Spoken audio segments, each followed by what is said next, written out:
Today's first verse. It's in the first chapter of Genesis. Alright. Just making sure that I put the correct translation up. I may or may not have finished up this sermon on Friday night when I was quite tired. I'm pretty sure I used the same translation all the way through, but apologies if the words don't quite match. Genesis chapter 1, verse 27. So God created human beings in his own image. In the image of God he created them. Male and female he created them. Then God blessed them and said, "Be fruitful and multiply. Fill the earth and govern it. Reign over the fish in the sea, the birds in the sky, and all the animals that scurry along the ground." Then God said, "Look, I have given you every seed-bearing plant throughout the earth, and all the fruit trees for your food. And I have given every green plant as food for all the wild animals, the birds in the sky, and the small animals that scurry along the ground, everything that has life." And that is what happened. Then God looked over all he had made, and he saw that it was very good. Lord, we thank you this morning for your very good earth, for this very good nation you've given us to take care of. For everyone here today, that you would bless this service and be with us, God. In your name, amen. Today's sermon does not have a terribly good title. Doesn't have one at all, as a matter of fact. Generic Independence Day message, let's call it. This is, of course, the ending of the creation narrative, the completion of God's work. We've had 5 days of God creating everything from light and dark to the fish and calling everything good. Then he creates man in his own image, gives them the job of taking care of this world he has created, and calls it very good instead of just good. There's a message in just that alone. But I'm more interested in really the idea that this is the first commandment, as it were. The first thing the Bible has God telling mankind. Well, to back up a bit, it's interesting to me that humans are created in God's image. We are inclined to believe that that is not in a physical sense. We don't really think that God is restrained to a bipedal form, for example. I find this, it is my personal interpretation at least, that we are created in God's spiritual image. We have souls. That's what sets us apart from animals. And that spiritual part of ourselves is what is created after God. In just one area, we have the ability to create, just like he does. But it's interesting to me that the very first thing God tells his people to do, the very first commandment given to humans, you'd think it would be, maybe y'all should consider not killing other humans. Feels like we could have saved a lot of time if we had just opened with that one. But the very first thing he has for them is to tell them to be fruitful and multiply, to enjoy life, to take care of his planet, to have a big family, to spread this human pest across the globe. That's directive number one. To take care of the planet, but to remember that the animals and plants are there, well, I think because God thinks they are cool and enjoyed creating them. I honestly think that's the majority of the reason they're there. We have platypuses after all. But they are there for humans. So we have food, so we have pets, so we have a world to live in. And I kind of think it's interesting and perhaps a little overlooked. That's where God places his very first priority, right at the beginning. Literally right at the beginning, first chapter of the Bible. This morning, this day and age of ours, to say it's gotten a little bit complicated in the last couple of years, perhaps a tiny bit of an understatement. We were actually discussing at work last night. The boss was feeling nostalgic about the decades that have come before and how distinct they were and how different. And as a student of history, I'm inclined to agree with the idea of feeling nostalgic towards the 1900s. From my perspective, it's an era that I don't know relatively much about because golden ages full of peace and prosperity are boring.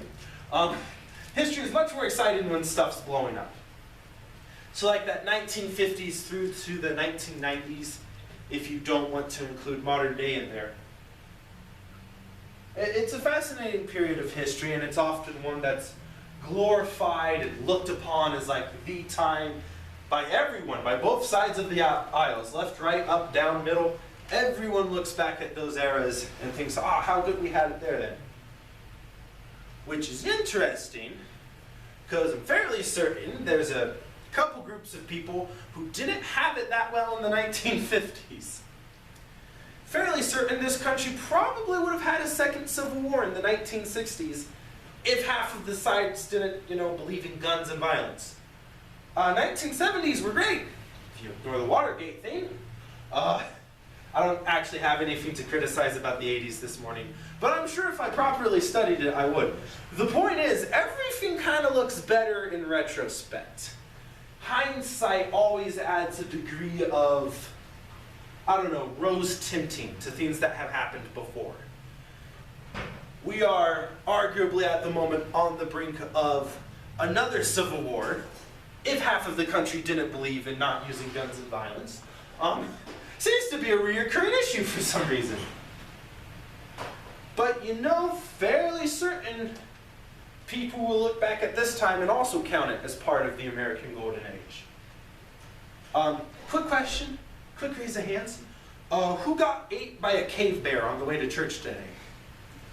Alright, you smart Alex. Who was in danger of starving to death last week? Who almost froze to death last night? I mean, the air conditioner was working very good, but that just means it's not 90 degrees.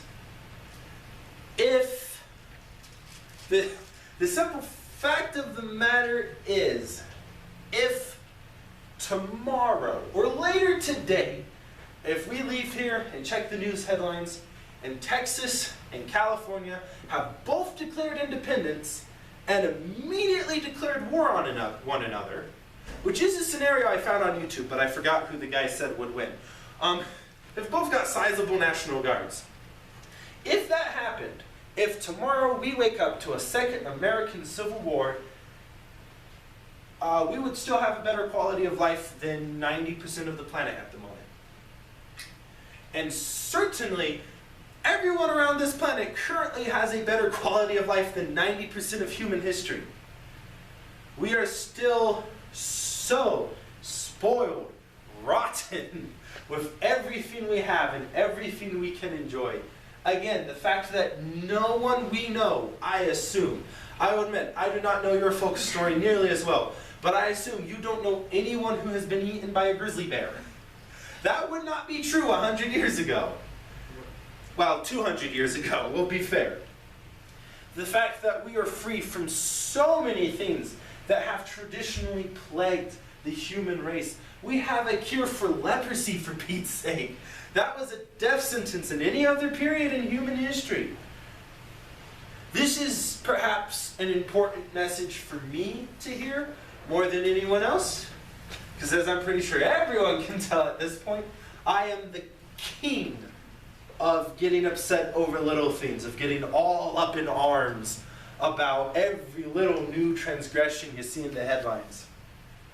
But if we flip forwards to the New Testament, the much maligned, apparently, book of Romans, chapter 12, to the book of Mark, the not maligned book of Mark, although I apparently am under the impression it doesn't exist because I never use any gospel but Matthew for some reason. So Mark chapter 12, verse 13. Later the leaders sent some Pharisees and supporters of Herod to trap Jesus into saying something for which he could be arrested. "Teacher," they said, "we know how honest you are. You are impartial and don't play favorites. You teach the way of God truthfully. Now tell us, is it right to pay taxes to Caesar or not? Should we pay them or shouldn't we?" Jesus saw through their hypocrisy and said, "Why are you trying to trap me? Show me a Roman coin, and I'll tell you." When they handed it to him, he asked, "Whose picture and title are stamped on it?" "Caesar's," they replied. "Well then," Jesus said, Give to Caesar what belongs to Caesar, and give to God what belongs to God. It's one of my favorite things about Jesus' preaching style. He never answers a question. I don't think he has given a Pharisee a straight answer in his life. It's what I aspire to. Why win an argument when you can confuse the other guy enough he gives up? But that's the correct attitude. That is the right way of thinking about it. The reason I misquoted it as from Romans is Paul repeats this message, only a lot more sterner in Romans, which I think is what gets Paul in trouble in the modern church, is that he does not use kitty gloves as often as a lot of the other New Testament preachers do. Don't give people their due, but don't forget what belongs to God, which is a tall ask, because I'll spoil the end of the sermon. He's got copyright claim on all of this. But it is interesting, though, that he says, give to Caesar what is Caesar's. Because, first of all, this is the Jewish nation which has already rebelled several times against Rome, and will rebel several more times against Rome. They are constantly in revolt at this point, and will be until they're basically wiped off the face of the earth. When you see a character described as a zealot in the New Testament, that does not mean they're really excited about what they do. That means they are a member of a particular organization actively working towards violent overthrow of the current government. Just to be clear about that. And Jesus is saying here that your money has Caesar's face on it and probably belongs to him. He is telling a group of violent rebels to give what belongs to the state, as long as you keep God in his proper place. And again, Paul repeats that with far more clearer language. I forget the phrasing exactly, but it more or less goes along the line of, don't be afraid of rulers. They are a terror to bad people, not to good. If you are behaving yourself the way the Bible tells you to, 9 times out of 10, you don't have anything to fear from the government. It's one of those difficult points where I kind of really don't want to wear my seatbelt, simply because Uncle Sam really doesn't have the right to tell me to do that. That does not fall under the purview of the Constitution and the abilities they are allowed to enforce on its own citizens. However, I still wear a seatbelt because it'd be really dumb not to, because you'll get in a car accident and die if you don't. Well, you could consider driving well. I went to downtown Reno recently. Does it show? Because it's 2 weeks in a row I've been picking on. Anyways, the point is, yeah, it's really annoying when you are being forced to toe the line and do the right thing. But if you find yourself being annoyed at not wanting to do the right thing, you are probably the one who needs re-examination, not the people forcing you to do it. Because what were you doing where it needed to be a law in the first place? Seatbelts are probably a bad example, but I don't think seatbelt laws are a hot button political issue, so I can get away with talking about that one. In short, give everyone what they are owed. The laws of this land, this country, and everything that faces it, there is a proper place for that. There's a proper place to be concerned about that. But there is someone more in charge who deserves more of your time, more of your attention, more of your energy. Now we get to go to Romans. Romans, chapter 12 still, verse 2. Don't copy the behavior and customs of this world, but let God transform you into a new person by changing the way you think. Yeah, see, wrong translation. Sorry about that. Then you will learn to know God's will for you, which is good and pleasing and perfect. Or, as the verbiage we're much more familiar with, don't conform to the world, be transformed by God. Do your best to live up to the expectations of civil authorities. As far as it concerns you, live in peace with all men.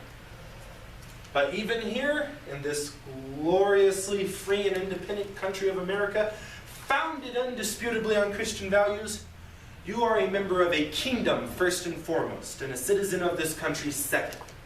And don't get those two mixed up. For a very long time it has felt like the same thing, but it really isn't.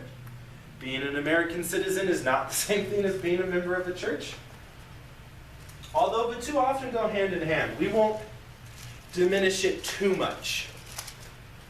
When the debates come up in this day and age about what this country is and where it comes from and why it was founded and how much baloney you can put in a book and call it the 1619 Project and pretend that it's actually history, when there isn't one historian in the country who would back it up. Not that I'm petty. It is good to remember where this nation came from, what it has done, and where it is going and where it is now. Your country, as they say, whether you like it or not, traces its roots back to the Pilgrims, a group of wackos who couldn't belong to any other denomination to the point where they needed to go to a new continent in order for people to stop calling them weird. Sounds familiar, actually, now that I think about it.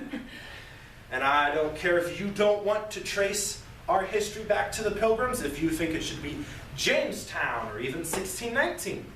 That's nice, that's nice. The founding fathers who created the country specifically cited the Pilgrims. So I don't care if you wanted to found the nation after something else. The people who actually did it said the Pilgrims. So it was the Pilgrims. That's how that works. You don't get to edit meetings that happened 200 years ago. Since that foundation, what has often been lost in the history of this nation is how badly we have messed up every other country in the world. When you go to those Scandinavian countries that people love to hold up as better examples of how to run a nation than America, all those Swedens and Switzerlands and Norways that are just so much more progressive and so much better put together than us. Yeah, those were all monarchies at the time. Those were all kingdoms with the same sets of tyrannical and king first and monarchical systems as every other nation in Europe, until some lunatic British colonies decided they were going to revolt because the Bible said that they could be free.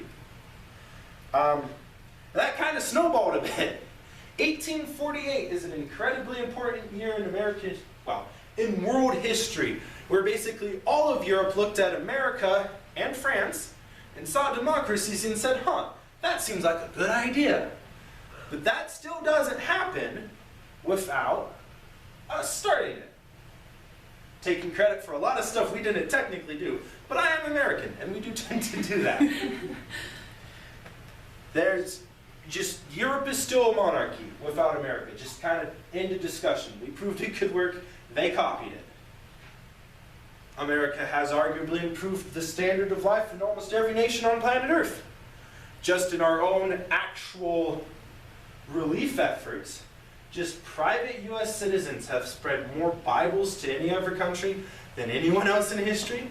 We've sent more missionaries, we've supplied more clean water, we've supplied more food, we've supplied more money. Maybe it wasn't enough, we could debate that.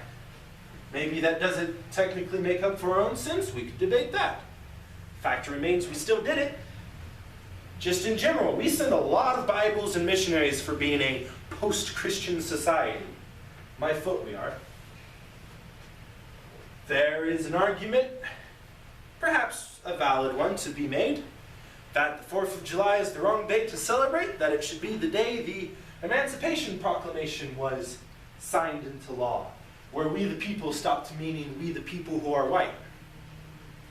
However, that misses the point of the last century of history of America as a place where Germans and French and British and Catholics could all work side by side and actually kind of sort of mostly not kill each other.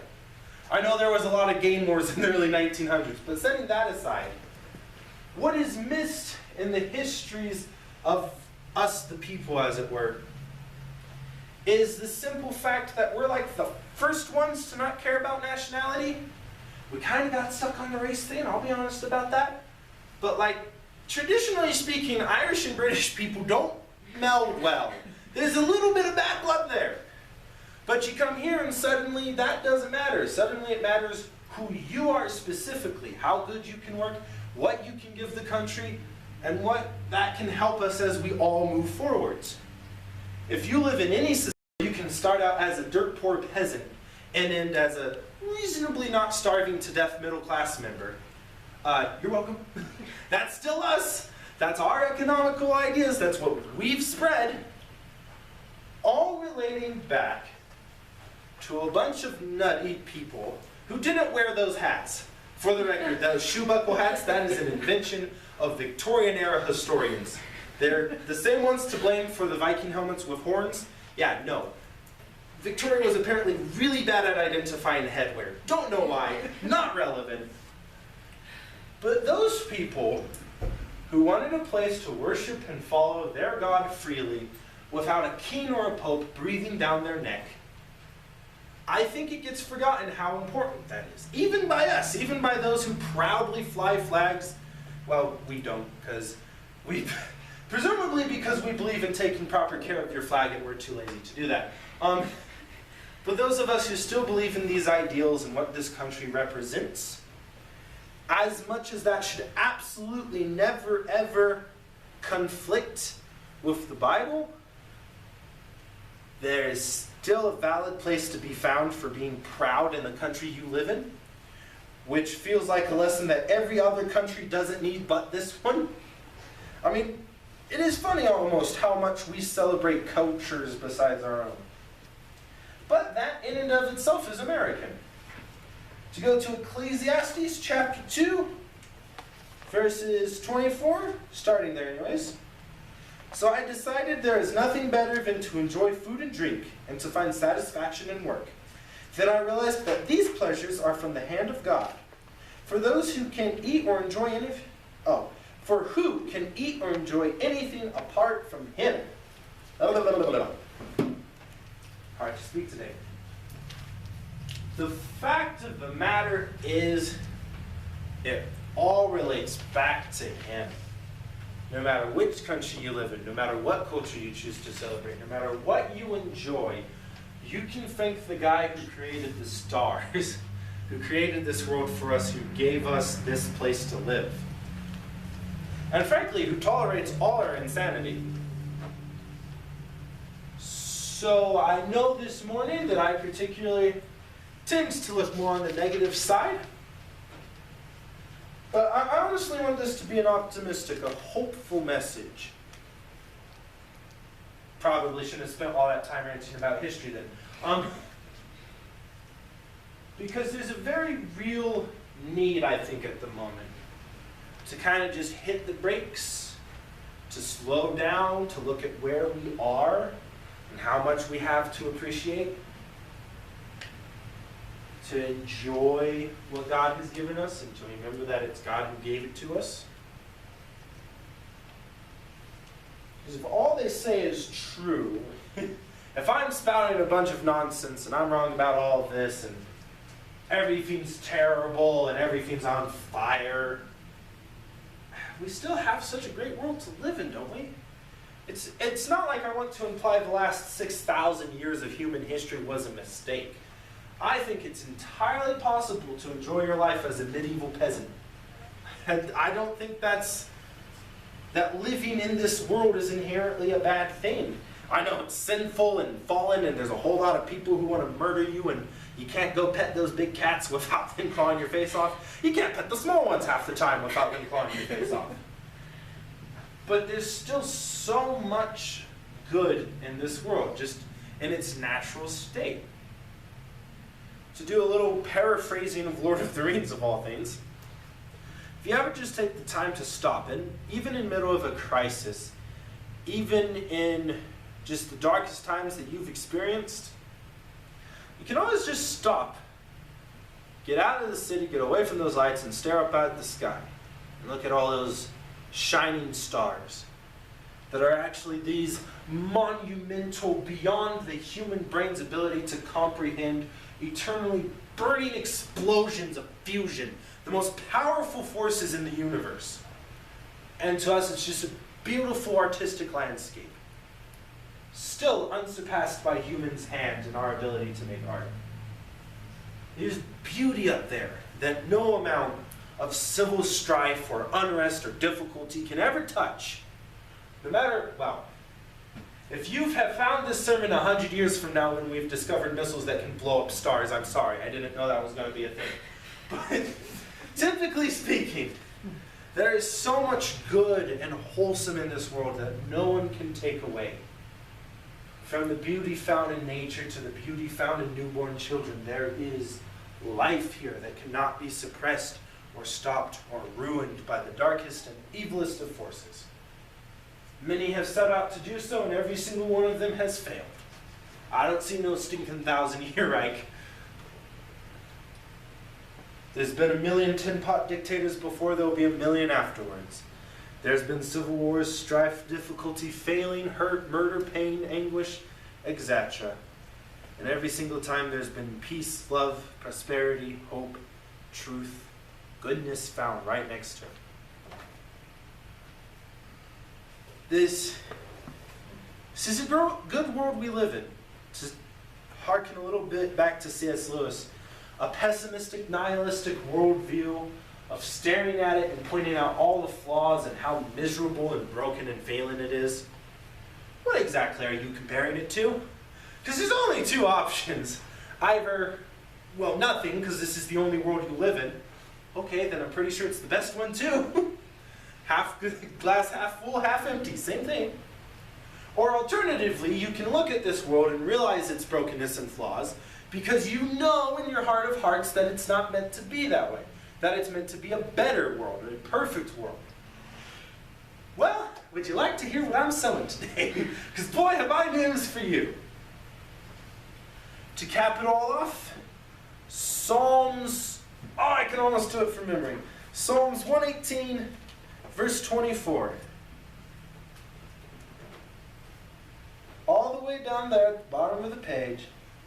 This is the day that the Lord has made. We will rejoice and be glad in it. And thank goodness we do. Thank goodness we are and will and have. Because He made this for us. And it feels a little rude to point at it when it's currently on fire and say, hey, this kind of sucks at the moment. Because it doesn't really. Just as much as you probably don't.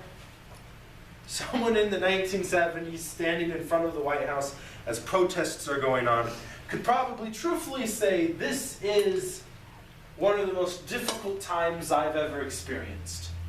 Which is kind of what we're going through now, and pretty sure they went through worse in the 1860s when both sides actually believed in guns. But there's still goodness to be found there. There's still a variety of hope and prosperity to get. I am flabbergasted, actually, going back and reading accounts and journals from the American Civil War, and just how much and how often those soldiers could enjoy themselves. Because obviously, you're in the middle of the bloodiest war in American history. Typically speaking, not a great place to be. More people died of disease and infection than from actually getting shot. But, especially in that day and age when it took forever to get anywhere, because trains weren't quite implemented yet, horses, you didn't have that many, and walking takes a long time, actually. There was a lot of just sitting around camp. Just a lot of people spending time with one another. The brotherhood you find in a military environment. We got baseball from the American Civil War, after all. There's always goodness to find. There's always hope. There's always something to appreciate that God has given us. I just maybe want to focus a little more on that this morning. I personally, as the king of angry shouting, maybe that's not entirely appropriate. Maybe there's a better way to react to these kind of things.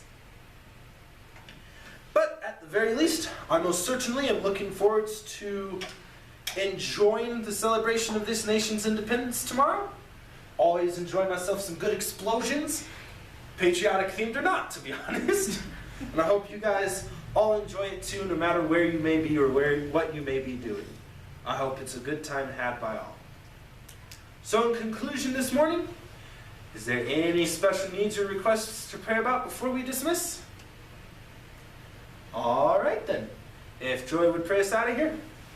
God, I love you. I thank you withstand for this sermon. I pray you bless the food to our bodies and nourish it to our souls, and keep us safe on the way home. Amen. Amen.